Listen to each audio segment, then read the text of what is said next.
the biggest introvert, but I do have some experience. I was on the Montgomery County School Board for District C.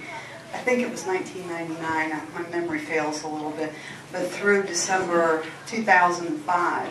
I left because I was concerned about issues in Christiansburg. I had invested with my husband Michael Fouts in a building in downtown Christiansburg, which we bought from Richard Shelton, the former Shelton Walters men's clothing store. And what we thought was going to be happening in downtown was not happening. And I'm from Asheville, so I was expecting some things. And I had been in Botetourt County and in Roanoke, and I was seeing things happening there that I thought were going to translate into Christiansburg. Anyhow, I ran for town council and I came in dead last.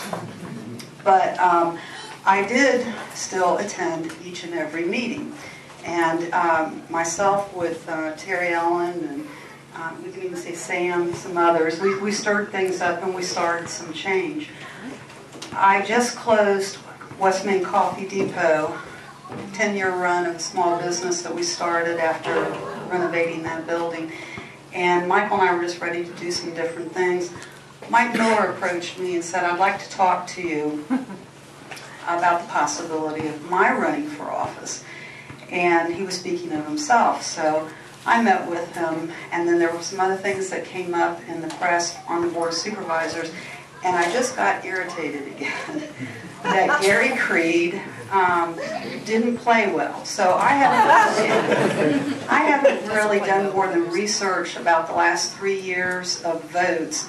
And so I think my campaign is going to be, I do play well with others. I can collaborate. When I left the school board, I had served as chair.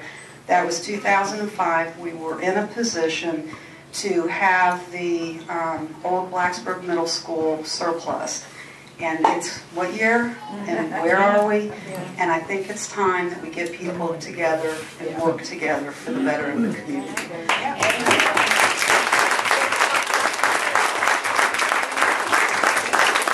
One thing that I would ask all of you, anybody that would help me in my election, is please just get people to say my name right.